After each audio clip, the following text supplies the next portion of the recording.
Muitíssimo boa noite, pessoal. Começando mais um boletim, mais uma vez em ritmo de Copa do Mundo. Enquanto eu gravo esse vídeo, o Brasil acaba de entrar em campo para aquecer e espero que seja um bom jogo.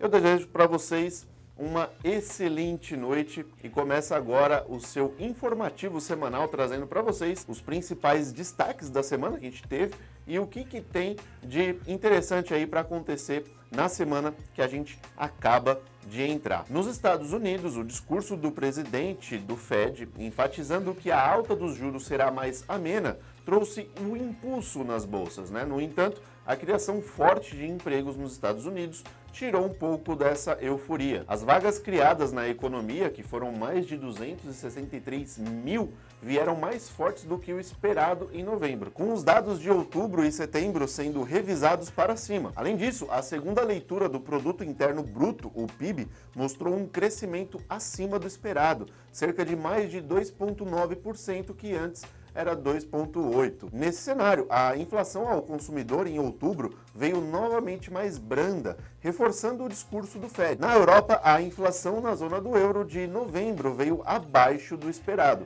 arrefecendo para 10% no acumulado do ano, contra 10,6% anteriormente. A amenização dos preços de alimentos e energia contribuíram para a menor pressão inflacionária no bloco europeu, enquanto na China os índices de atividades em novembro recuaram para 48, que antes era 49,2.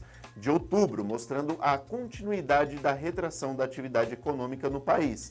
O índice abaixo dos 50 mostra contração da atividade.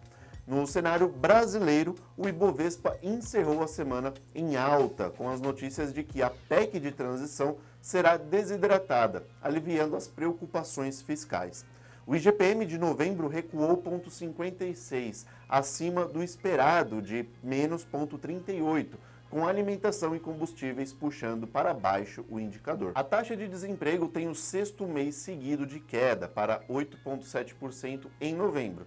Nesse cenário, o PIB brasileiro do terceiro trimestre subiu para 0,4% abaixo dos 0,6% e a atividade econômica mais fraca no terceiro tri, já esperada, dados níveis de Selic alto. No radar corporativo, a expectativa pelo fim da política zero na China trouxe alívio para as ações das commodities metálicas, que seguem em ritmo de alta. Do lado oposto, a Eletrobras sofreu na medida em que rumores que o BNDES cogita vender 7 bilhões do que detém da companhia. Além disso, a Petrobras terminou a semana em destaque de alta, apesar do mercado na quinta não ter recebido muito bem o plano estratégico 2023 a 2027 da companhia. A Natura surpreendeu no fim da última sexta-feira com mais de 10% de alta, a melhor performance no setor de consumo. O movimento se deve ao entusiasmo do mercado com a intenção de venda da empresa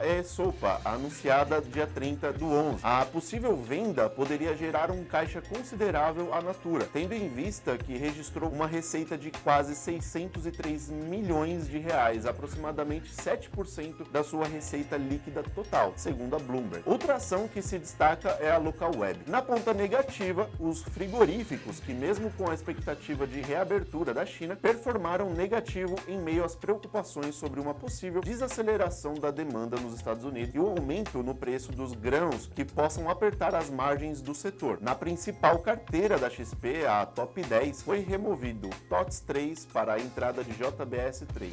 A carteira ficou com Açaí 3, Elet 3, Soma 3, Hype 3, IGTI 11, Itube 4, JBBS 3, Prio 3, RAIL 3 e Vale 3. O relatório completo você encontra aqui na descrição do vídeo. Agora no setor de commodities, as commodities tiveram grandes oscilações com as notícias do lockdown na China e o alívio nas expectativas inflacionárias nos Estados Unidos e Europa. Mesmo assim, as commodities metálicas subiram e o barril de petróleo também com a OPEP. No cenário de juros, a curva caiu em toda a sua extensão em mais uma semana volátil, com especulações da desidratação da PEC de transição, aliviando as preocupações fiscais. E no cenário de renda fixa, as taxas de renda fixas recuaram com alívio nos juros futuros e a melhora do humor externo, com menor pressão de inflação nas principais economias do mundo, também contribui para o movimento de fechamento das taxas. Apesar disso, a renda fixa segue atrativa